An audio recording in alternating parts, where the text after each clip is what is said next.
Donald has never been good with numbers. I mean, he lies about them a lot, but he's also just not good at them. How exactly would you expect a self-proclaimed business genius and self-made man who filed for bankruptcy 1, 2, 3, 4, 5, 6 times? Count them, 6. You know how I know that? Because I can count.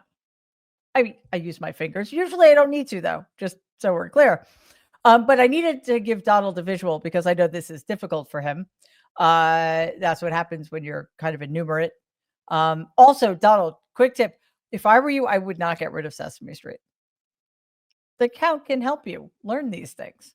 Anyway, it should be no surprise that there's a viral video out there compiled by a Ukrainian media outlet, United 24, showing the rather large miscalculation in a number Donald has been touting recently. And it's a number with which he's quite familiar. But first, let's take a look at the video. Thank you very much to you, to Congress, my partisan support, to White House, to President. We, Ukrainians, will always be grateful to the U.S. and every American for an extraordinary support. And there is not a soul in Ukraine that does not feel gratitude to you, America. I'm glad to be here and personally thank you and tell you how what we've achieved together, defending life and freedom. Yes, indeed. That is Ukrainian President Volodymyr Zelenskyy doing what exactly? Thanking the United States of America for being such a great ally and assisting in Ukraine fight its the illegal invasion of Russia into its country. We would have shown you the whole clip, but it would have taken a really long time. Why? Because it's Zelenskyy thanking the United States of America 94 times since Russia's invasion on February 24th, 2022. This, of course, counters Donald's contention that the number of times Zelenskyy thanks the United States is 0, which is a much smaller number, but again, one with which Donald is very, very familiar because he's a loser. But Donald's innumeracy has really moved into the spotlight recently because he is wrong about numbers with such frequency. So he's been misrepresenting polls. He's been skewing viewership numbers, which is to say lying about them. And he's also, of course, ignoring completely his approval ratings, the numbers of which are tanking. He just can't seem to get it. Again, Donald, keep watching Sesame Street while it's still a thing. So you see, while Donald lies, numbers, of course, do not. So today we're going to dig into some of his many, many miscalculations, or as I like to call them, lies. Before we dive in, please take a second to like and share this video. Don't forget to subscribe to the channel. And after that, please click on the bell icon. That way you will be alerted every time new episodes drop. All right, first up, we have more proof of Donald's failure accurately to crunch numbers in the form of ratings. And we know that ratings are very, very important to him. I mean, it's seriously one of the ways by which he measures his sense of self-worth, which is not a good way to go through your life. Just so you know, there's a CBS News YouGov survey that found a large majority of viewers approved of Donald's joint address to Congress. Did they turn it into a drinking game or something? That is my only explanation for that. But this was a feat so impressive to Donald that he stood behind Caroline Leavitt at a press conference and waited for just the perfect time to slip her a sheet of paper, which made him happy. Let's watch. Speaking of the president, he just passed me a note while I'm standing here. He wanted me to hold this up. This is the poll that I cited, the CBS YouGov poll that shows that 76% of those who watched the president's speech last night approved of his speech. And so it goes to my earlier point that I made in my monologue about how incredibly sad it is that we have a modern-day Democrat Party who is so severely out of touch with the American public. Okay, first of all, that's just embarrassing. But I've been told that after that, Donald was allowed to put it on the refrigerator with a magnet not a magnet that said MAGA. But it ended up not happening because, as you know, he's afraid of magnets and doesn't understand how they work and thinks they're dangerous and scary. Anyway, first of all, should press secretaries have monologues? Like, what is this, Saturday Night Live? There's that. And I like to remind people whenever I hear this, whenever you use Democrat as an adjective instead of democratic, you sound like an utter idiot. So keep doing it.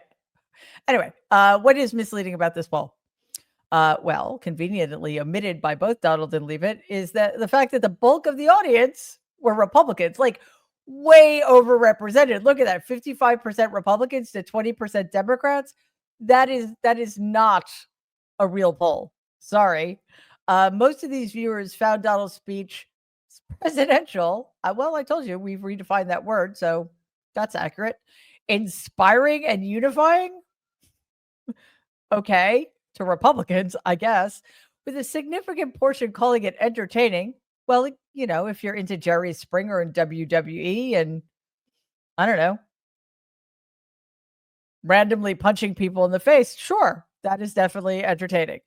Democrats who watched were mostly worried and angry, while Republicans were more positive, feeling hopeful and proud.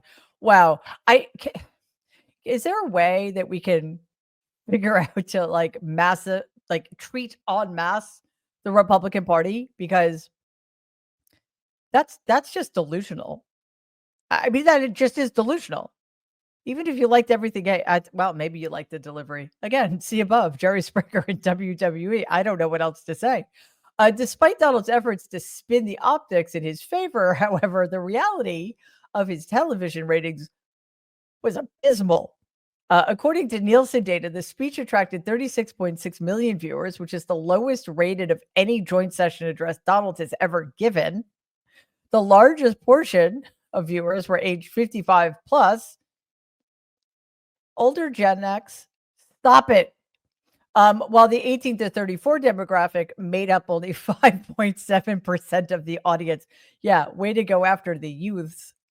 Viewership peaked at $37.8 million, and I'm guessing it peaked like 5 minutes in, and everybody was like, there's no flipping way I'm watching the rest of this. But was still lower than Donald's previous speeches, including the 47.7 million viewers in 2017, you know, when he was still a shiny new object for those of us who hadn't been paying attention for the last 6 decades. Donald's speech has been criticized as being completely focused on catering to his base. Yeah. With little to no attempt to speak to broader America because he doesn't care. Spending much of the address blaming the Biden administration and Democrats for issues like the cost of eggs and the Ukraine war, also boasting about controversial actions he's taken since returning to the Oval Office.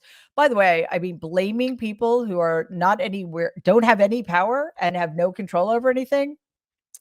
I don't think that's going to work out for you very well if you keep doing it. Luckily, the cracks are beginning to show. According to 538, Donald's disapproval rating has surpassed his approval rating for the first time since he took office, which kind of makes me want to cry. Really? Just now, his approval rating was higher than his disapproval rating ever. What is wrong with us? After having a slight edge in approval by 0.1% on Tuesday, the disapproval increased by 0.3% on Wednesday. Wow, way to swing that pendulum. The shift in approval occurred more quickly for Donald than it did for his predecessor, Joe Biden. Biden's approval rating dipped into negative territory in September 2021, about 7 months after taking office, while Donald's approval rating has declined in just over a month. Watch this. And we're going to look at presidents at this point in their presidency, right? And the word here that I would use to describe Trump is awful. In fact, the only person who does worse than Trump does right now with a +1 net approval rating is himself back in 2017 when he was at -8. So he's doing better than he was. I was going to say, you could spin it another way. He's making gains. He's making gains, but he's doing worse than everybody else. The average president at this point, get this, plus 27 points on their net approval rating, the net approval rating on the economy. He's right now at -4 points. In term number 1, he was at +8 points. Historically, the average is plus 15 points. He is doing nearly 20 points worse than the average president when it comes to the economy on net approval rating. He is historically doing awful, awful, awful. Weak. And on the issue on which he was elected to, of course, fix, he is doing historically awful. This is not good. If this number holds, you can guarantee his overall approval rating will go down, and it could take his entire presidency with him. Oh, no. I like that guy. Weak. Uh-huh. That's it. Keep saying it. Also, I did not appreciate her trying to spin this into a positive thing. He's making gains. Well, he's still doing horribly. So please, let's just leave it at that. And yeah, although, again, the fact that anybody approves of this monster is kind of, appalling to me. But important to point out what was just pointed out. On the economy, the main issue he voted on, other than, of course, fear and terror of immigrants and trans people. The price of eggs it's about twice what it was when he got into office. I think that was 6 weeks ago. So well done. Will it take his presidency down with him? Not entirely sure what that means or what it looks like, but let's all pull for that. But we don't really need to, because Donald's doing such a great job all by himself. Donald's misunderstanding of numbers, that's too kind. Donald's idiocy when it comes to numbers isn't just limited to his narcissistic sensibilities about, all of the praise he deserves. It also extends to his policies. His lack of understanding of the economics of the job market, for example, is beginning to surface. According to ADP data, economic uncertainty led to hesitancy in job additions last month. Hiring growth slowed to its lowest rate since July. The largest losses are seen in sectors which are, kind of important, like trade and transportation, healthcare, education, and information. Additionally, small business employment experienced a decline, which raises concerns about a potential slowdown in the U.S. economy. Watch this. Announced layoff in February, surging by 245% to the highest level since the pandemic, with the Trump administration's efforts to reduce the federal workforce playing not the only, but the biggest part in that. The outplacement firm Challenger Gray Christmas, they're saying that announced February layoffs, not actual layoffs, but announced ones, rose to 172,000, up from just 49,000 in January. It's the highest monthly number since July 2020, the worst February since 2009. It was a mix of layoffs from the government and the private sector, including government at 63,000 announced. That includes federal workers and private government contractors. Retail, 45,000, hit by cold weather, as we know. And tech, 22,000, with HP, Meta, and Workday among the tech giants we know that announced February layoffs. The DOGE impact was the top reason cited for job cuts, followed by market and economic conditions, and then bankruptcy. The bulk of government job cuts are likely too recent to show up in tomorrow's jobs report. Workers won't be counted as unemployed until their severance runs out. Okay, I hope you heard that. Some of the worst numbers since February 2009. Remember what happened in 2008? Yeah, the economy fell off a cliff. So here's some of the numbers. The industry hit the hardest are trade, transportation, utilities, which is now down 33,000 jobs. Education and health service down 28,000. Information down 14,000. And small businesses, and those in the West and the very red South, suffering the most. A Federal Reserve report shows businesses expect rising costs and inflation in 2025, further increasing hiring uncertainty. Friday's upcoming jobs report expected to show only 160,000 new jobs. So, what's the takeaway here? Everything's going in the wrong direction. And everything's going in the wrong direction because Donald Trump, with a huge assist from fledgling dictator Elon Musk, are doing everything in their power to make sure everything's going in the wrong direction. That's just the truth. Finally, you know this is coming, because how could we possibly go one day without talking about tariffs? His biggest obsession, and one of the things about which he's most stupid which is really saying something. So remember when Donald swore that the tariffs wouldn't affect Americans, that the burden would only be placed on other countries, as if that's a good reason to harm our allies? Well, we've known all along that everybody except him has known all along that this is not true. Does he? Maybe? Let's see. Tariffs are about making America rich again and making America great again, and it's happening, and it will happen rather quickly. There'll be a little disturbance, but we're okay with that. It won't be much. No, you're not. Oh. Yeah. That's called softening the ground. A little disturbance. I mean, that's new. He got that from Elon Musk. He's definitely gotten that from Elon Musk. So what is that? What is the purpose of that? What is the purpose of that statement? It's to prepare the base for the time when the economy hits the fan and everything continues to get more expensive and unaffordable, and including things like, luxuries like food and cars and apartments that when people have to live in. So, guys, it's going to hurt for a while, but I promise you, it's all for your own good. It will get better, but it's a Democrat's fault, and we have to do what we have to do to make everything better, and you just need to suck it up. Now, people like Donald Trump won't feel this so-called disturbance at all. And his base will go along with it because, for reasons that surpass my understanding, they trust him. And then that will just become their life, their miserable, poor lives in which they cannot ever get ahead, and will find other people to blame because Donald will help them do that. It is not going to end well, but that's kind of where we're heading. I don't think it's fair to say that Donald recognized his errors because he is constitutionally incapable of ever admitting that. But the Trump regime has now delayed auto tariffs on Mexico and Canada for 1 month, with reciprocal tariffs still set to take effect on April 2nd, 2025. The decision followed requests from American automakers, Ford, GM, and Stellantis, which makes sense to me. I mean, I'm sure they couched it in terms that were acceptable to Donald. They're not going to go in and say, hey, you're really wrong about this and you're going to hurt us. They greased the wheels in whatever way they needed to. But of course, those are the only people Donald will listen to. He's not going to care if his base is hurting.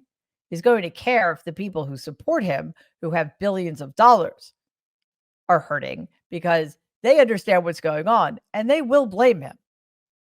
North America's auto industry is deeply integrated with 70% of Canadian and Mexican car production sold in the U.S. Tariffs could increase car prices by $3,500 to $12,000, which would disproportionately benefit not America, but European and Asian manufacturers. The sudden policy shift has left businesses completely in limbo because, when is this guy ever going to make up his mind and stick to it? Obviously, there are reports of economic uncertainty due to all of the potential trade risks. Chrysler, Jeep, Dodge, Ram. Yeah. Impact. Dramatic. I sold order for a customer. $80,000 truck. It's $100,000 now. So he's not going to buy the truck. It's going to sit on my lot at the higher interest rates we're paying right now for floor plan, and nobody's going to buy the truck because it just had a $20,000 price increase. Right. Kelley Blue Book will put the number up. They say the average vehicle will go up by about $3,000. Does it sound right to you? No, it will not. We don't have the broad stroke. We don't have the linear, the tight strokes. But to me, it's a 25% tariff. So that affects our parts that come from over these countries, and a whole bunch of our cars. Yeah, okay. That is an American citizen, and that is the kind of person that Donald is hurting with this inanity and stupidity about this completely moronic, unnecessary, unilateral, and unprovoked trade war that he's trying to start for reasons. That man cannot sell his products because they are unaffordable to his customers. What happens now? Like, what is the end result of that? Because obviously he's not alone. Luckily, they found somebody who could articulate the issue so succinctly for people to understand, because we're not getting any of that from the federal government. But where does this all lead? Now, Donald's lack of understanding on how tariffs work is coming even more into focus, as today he once again moved the goalpost regarding his tariffs for Mexico. He posted today, quote, "After speaking with President Claudia Sheinbaum of Mexico, I have agreed that Mexico will not be required to pay tariffs on anything that falls under the USMCA agreement. This agreement is until April 2nd. I did this as an accommodation and out of respect for President Sheinbaum," unquote. First of all, he did not write that post because it's properly capitalized and punctuated. And the grammar and syntax are okay as well. But the point here is that he got played.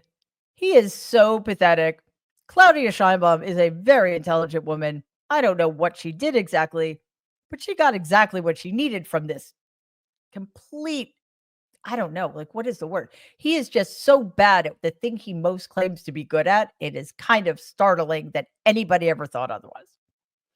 So, essentially, nothing's happening. Like, things are going to go as the way they've always been under the USMCA agreement.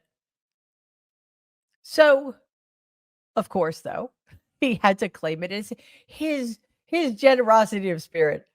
It's accommodation. I did this as an accommodation and out of respect for her. Yeah, okay. I'm sure she doesn't care if you have to put it that way to protect your pathetic little ego. But seriously, she ate your fucking lunch. And I love it. Also, it's going to postpone some pretty horrible things that would be happening to the prices of our produce. So that's really good. Okay. Basically, summing up, Donald Trump can't count, which probably makes it much, much easier for him to lie about numbers. But we can count, and we understand how things like percentages work. So here's the thing. We know, because of all the bankruptcies he filed, he's a failed businessman, and he always has been. We know that his approval rating, although it's still way too high for my comfort, is on its way down. And we know that people are getting really, really, really sick of him. And nobody wants to watch this shtick anymore. So that's good. Please take a second and like and share this video. It'd be awesome if you could subscribe to the channel. If you're listening to us in podcast form, please follow us and give the show a 5-star rating, because it really does help other people find our content. Thanks.